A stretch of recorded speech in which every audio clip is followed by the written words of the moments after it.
Le centre de vaccination situé dans la halle des sports de Saint-Martin-de-Ré a permis de vacciner cet été une moyenne de 2500 personnes par semaine. Une partie du personnel de la mairie a été dépêchée sur place pour les tâches administratives. Des médecins et infirmières volontaires ont permis de vacciner les patients rapidement et ce, dans les meilleures conditions possibles. Indoor TV a poussé les portes du centre de vaccination Martinet avec le docteur Yves Lierman. Nous allons avec lui vous montrer le parcours des plus simples d'ailleurs que les patients font lorsqu'ils décident de se faire vacciner à Saint-Martin-de-Ré. Voilà, bonjour, je suis Yves Lierman, je suis médecin retraité actuellement, j'étais pneumologue dans le Pas-de-Calais et puis je suis maintenant bénévole volontaire pour les vaccinations, très convaincu de la nécessité de ces vaccinations. Et ici au niveau du centre, il y a un certain nombre de médecins encore en activité et retraités qui fonctionnent en collaboration avec un grand nombre d'infirmières également, soit retraitées, soit encore en activité. Le centre est organisé par la mairie de Saint-Martin-de-Ré avec la direction du maire de Saint-Martin, M. Deschelette, et Pascal Swartz, qui est la secrétaire de mairie, qui prend en charge toute l'organisation des rendez-vous et du fonctionnement. Elle nous communique très régulièrement le planning des gens qui sont habilités à vacciner. Et nous, médecins, on est là pour surveiller en cas de problème, en cas de réactions qui sont assez rares, mais il y a beaucoup de cas particuliers pour lesquels les infirmières nous posent des questions et on est là pour les résoudre. Et on fait également la traçabilité de façon à pouvoir donner aux gens qui ont été vaccinés un QR code qui leur permet donc d'avoir le passeport vaccinal. Reportage sur le centre de vaccination de Saint-Martin-de-Ré. Il est bien évident et c'est l'intérêt qu'il y ait en permanence deux médecins dans le centre de vaccination qui sont disponibles auprès des personnes qui viennent et qui peuvent avoir à juste titre une certaine inquiétude ou une angoisse. On les reçoit donc avant ou après la vaccination pour répondre à toutes leurs questions et essayer de les rassurer complètement. Au niveau des rendez-vous, il est certain qu'il y a eu plusieurs périodes. Il y a eu une période où on avait beaucoup de rendez-vous, mais on manquait de vaccins. Heureusement, cette période est terminée. Maintenant, on prend les rendez-vous pour les personnes et après l'intervention de notre président, il y a eu vraiment une augmentation très importante des demandes de rendez-vous. Au début, effectivement, il y avait 3 lignes de vaccination qui fonctionnaient parallèlement et on est monté progressivement en quantité. Actuellement, on vaccine sur 5 ou 6 lignes de vaccination en permanence et ça correspond à peu près à 2500 vaccinations par semaine. Ce nombre de vaccinations vient en complément de ce que font les sapeurs-pompiers dans leur centre mobile et également les médecins comme les pharmaciens qui vaccinent également sur rendez-vous. Les différents centres peuvent disposer de plusieurs types de vaccins.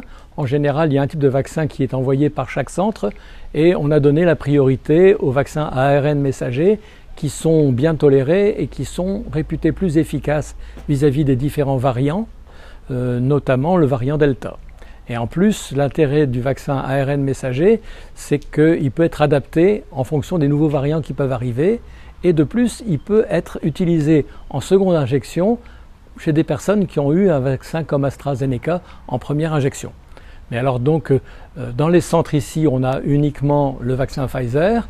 Les médecins généralistes et les pharmaciens ont soit le vaccin AstraZeneca, soit un autre vaccin ARN messager qui est le vaccin Moderna. Alors en ce qui concerne les différents vaccins, il y a 2 types de vaccins. Il y a des vaccins à ARN messager qui sont une découverte récente et qui est pleine de promesses, non seulement dans la vaccination, mais également dans la lutte anticancéreuse et dans beaucoup d'autres maladies auto-immunes. L'intérêt pour nous de ce vaccin ARN messager, c'est sa tolérance et son adaptabilité à la variation du virus. Il y a un autre vaccin qui sont les vaccins beaucoup plus traditionnels, où c'est une bactérie qui transmet la protéine immunisante. Et donc ça, on parle essentiellement du vaccin AstraZeneca, qui peut de toute façon être utilisé en première injection et qui est relayé la plupart du temps par des vaccins ARN messagers en deuxième ligne. Alors effectivement, certaines personnes ont une inquiétude par rapport au vaccin ARN messager en argumentant sur le fait que ce vaccin est relativement récent. En fait, la connaissance de ce vaccin ARN messager est plus ancienne et surtout on a un recul maintenant de plusieurs mois voire plusieurs années dans certains pays et donc on sait ce qu'il en est au point de vue de la tolérance même à moyen terme. Entretien avec le docteur Elie Herman. Voilà, donc c'est sûr qu'effectivement, au début des vaccinations, les gens venaient essentiellement pour se protéger du Covid.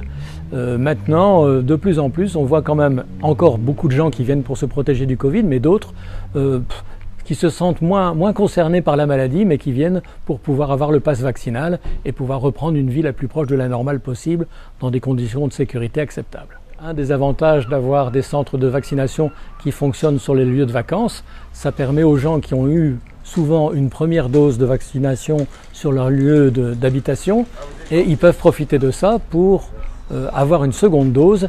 Ici, on peut vacciner même des gens qui habitent à l'étranger et qui sont en vacances ici ou des gens qui sont dans d'autres régions de France qui profitent de la disponibilité, soit en rendez-vous, soit en vaccination sans rendez-vous pour pouvoir compléter leur vaccination et être protégés. Alors on peut très bien comprendre que compte tenu des informations souvent parfois contradictoires et souvent évolutives qui ont été données sur la vaccination, sa tolérance et son efficacité, que certaines personnes puissent rester hésitantes. Mais il suffit de regarder l'épidémiologie et de se rendre compte que dans certains départements comme les départements d'outre-mer, Martinique, Guadeloupe, La Réunion ou en Tunisie ou dans certaines régions d'Afrique, c'est uniquement les gens non vaccinés qui ont été hospitalisés et qui se retrouvent en réanimation. Ce qui prouve, même si on doute de la théorie de ce vaccin, qu'il est efficace, qu'il est bien toléré et qui permet d'éviter les formes graves. Les reportages d'Île de Ré TV. Voilà, nous allons maintenant aller dans le centre de vaccination et vous montrer exactement le circuit que suivent les gens qui viennent se faire vacciner, de la réception avec le secrétariat à la vaccination et puis la partie administrative. Allons-y.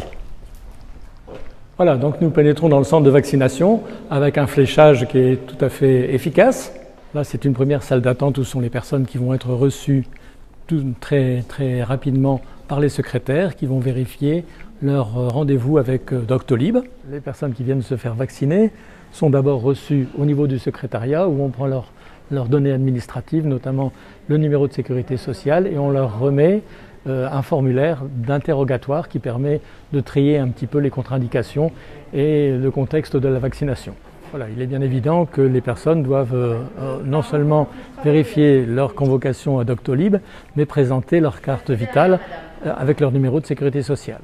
Donc le flux de vaccination étant maintenant très important, puisque nous vaccinons 2400 personnes par semaine, il y a 5 lignes de vaccination qui fonctionnent parallèlement.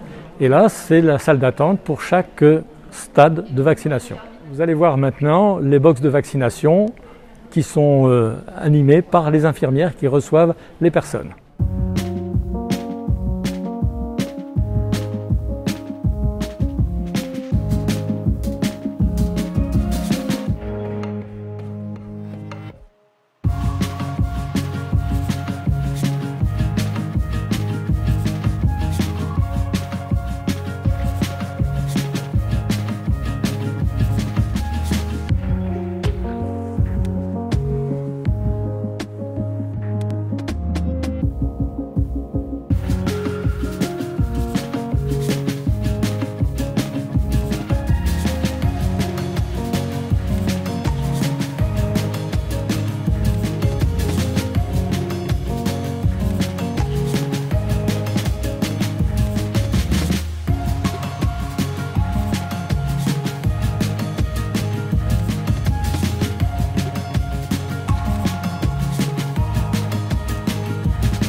Donc après la vaccination, les gens ont reçu leur QR code et par prudence, mais il y a très rarement le moindre problème, les gens restent en surveillance pendant un quart d'heure et au moindre incident, les médecins sont là pour intervenir.